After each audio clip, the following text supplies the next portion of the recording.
Assalamualaikum warahmatullahi wabarakatuh. Halo semuanya, apa kabar teman-teman perempuan se-Indonesia? Semoga kalian semua baik-baik aja ya. Dan semoga semua aktivitas yang kita lakukan di masa pandemi ini diberkahi oleh Allah Subhanahu wa Ta'ala. Ya, ketemu lagi di podcast teman dengar kita. Melanjutkan episode kedua kemarin yang membahas tentang perempuan itu gimana sih, gitu ya. Pertama kemarin kita udah bahas tentang perempuan itu gimana sih dari sensitivitas perasaannya yang disampaikan oleh Mbak Kurnia Nusantari. Kemudian yang kedua kita udah denger tentang perempuan itu gimana sih dari sisi kehormatannya yang disampaikan oleh Mbak Bunga Aziza Nurzakia. Sebelum kita lanjutkan yang ketiga, aku mau ingetin kita semua nih bahwa teman dengar kita insya Allah akan hadir menemani perempuan Indonesia dari Sabang sampai Merauke. Insya Allah di setiap hari Sabtu ya. So, pantengin infonya. Info kali. So, pantengin infonya ya di akun IG @temendengarkita. Aku ulangin, pantengin infonya di akun IG @temendengarkita. Kuy di follow. Yuk gratis kok.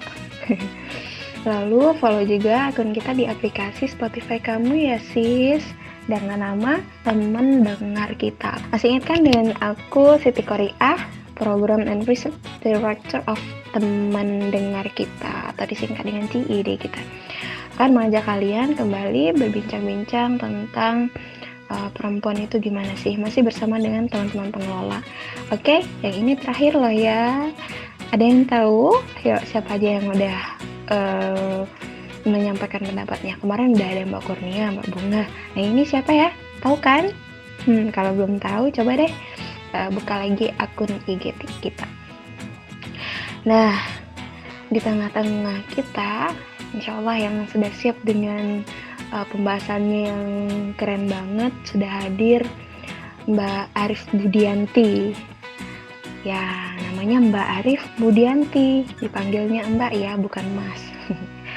Karena beliau perempuan juga, masa masih gitu kan.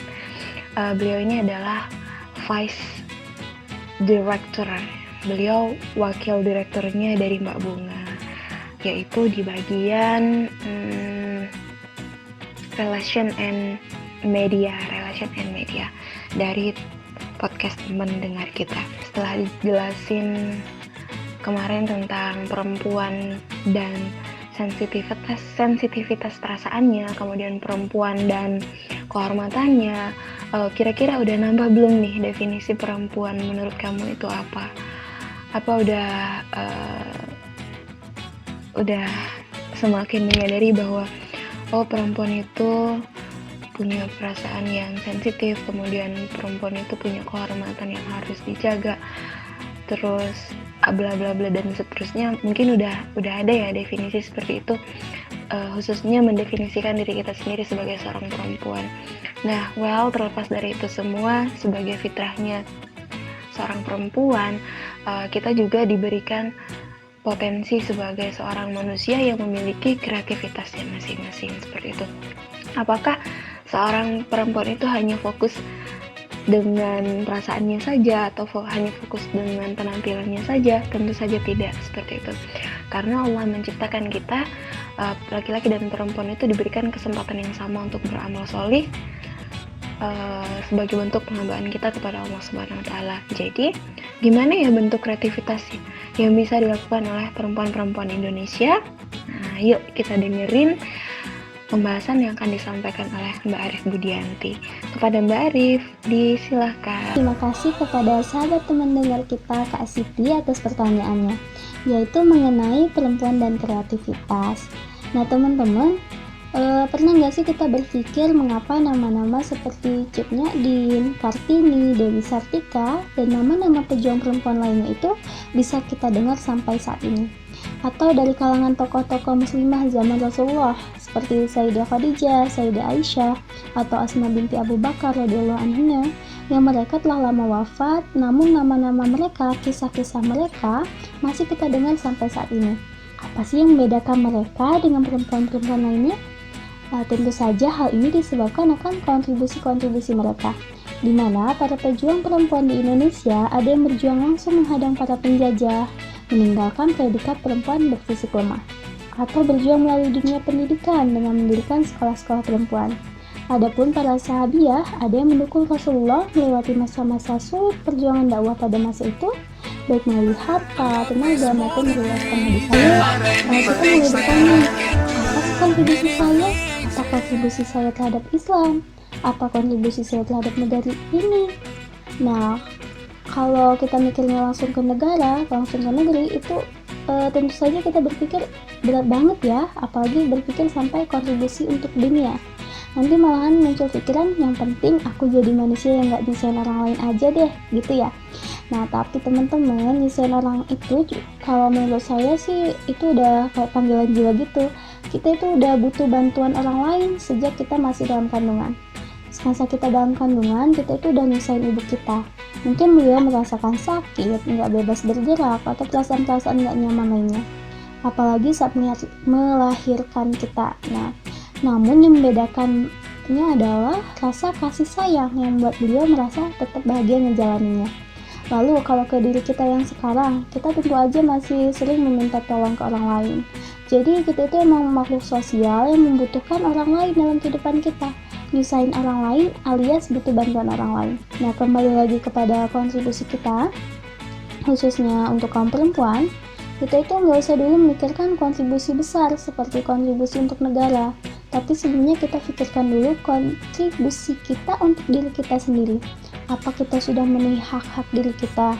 Mulai dari apa kita sudah memberikan hak jasmani kita dengan menjaga kebersihan tubuh, memberinya makan yang baik dan halal, menutup aurat dari pandangan-pandangan yang bukan mahram, atau untuk roh kita dengan mendekatkan diri kepada Rob.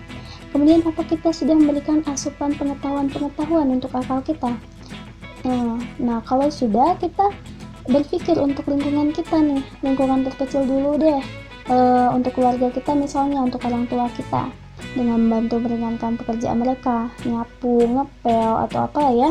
Ada lagi misalnya kita ngajarin adik atau sepupu kita membaca Al-Quran, dan ngenalin huruf alif, ba, itu udah suatu kontribusi. Apalagi dalam sebuah hadis yang diriwayatkan oleh Bukhari, Rasulullah SAW bersabda, sebaik-baik kamu sekalian adalah yang mempelajari dan mengajarkan Al-Quran. Kemudian untuk masyarakat sekitar, misalnya ngasih tetangga makanan, terus kalau ada teman yang kita ketahui melakukan suatu perbuatan yang buruk, kita ingatkan. Tapi mengingatkannya dengan cara yang baik, jangan malahan ngegas kitanya. Takutnya malahan nanti yang kita ingatkan nggak sampai ke dianya, pertemanan kita juga putus. Nanti bukannya sekali menyelam minum air, tapi sekali menyelam malahan tenggelam.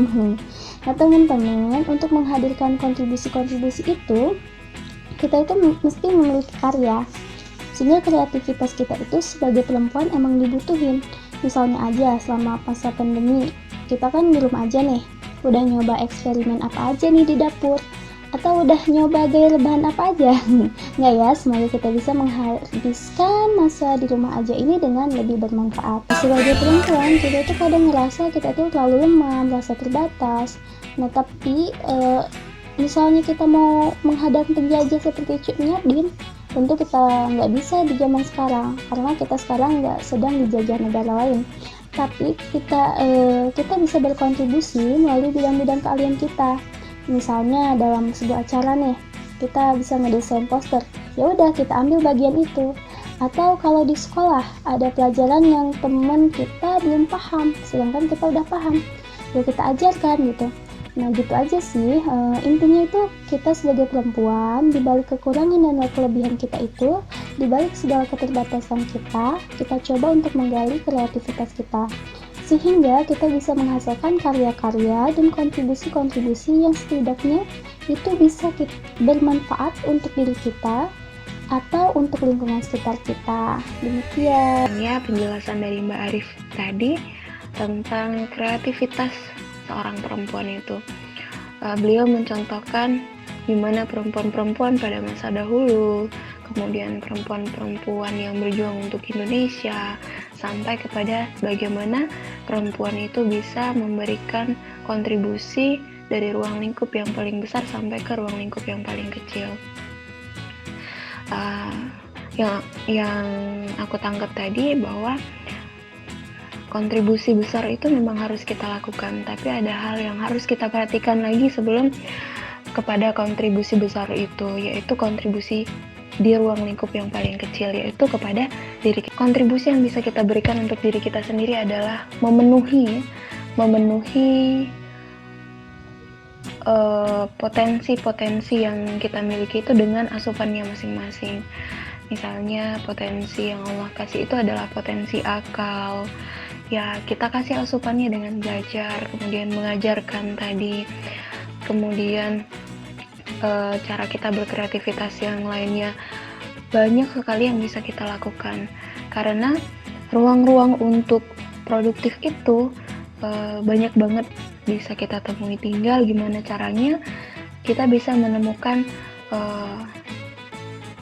fashion yang pas dari diri kita. Seperti kata Mbak Arif tadi, bahwa nggak harus begini, nggak harus begitu kita kontribusi itu, sesuaiin aja dengan keahlian yang kita miliki, hingga akhirnya kita nggak merasa bahwa kontribusi itu sebagai suatu hal yang berat gitu loh.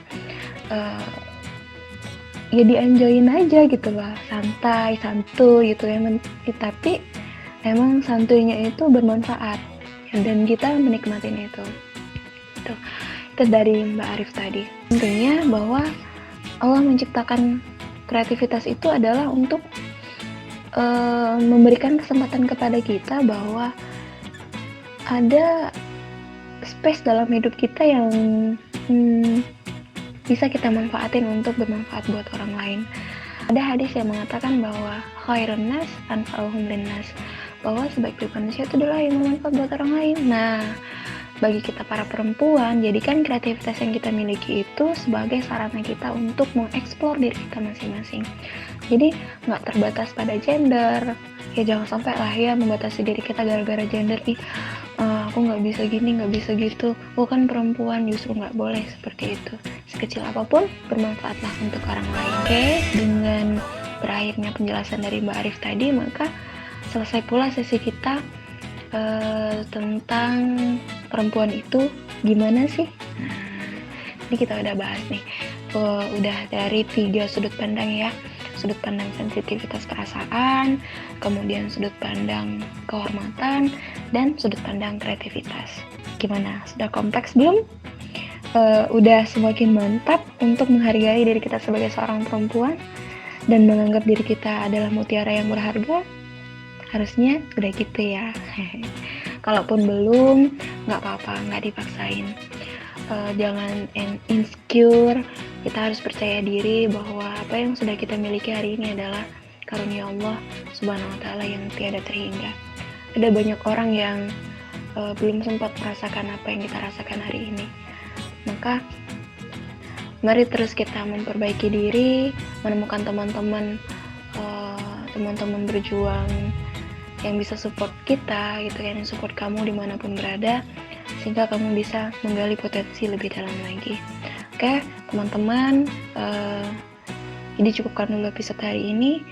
Sampai jumpa ke pekan berikutnya dengan pembahasan yang insya Allah akan lebih menarik lagi, disampaikan oleh teman-teman yang lain yang insya Allah juga akan sangat menarik.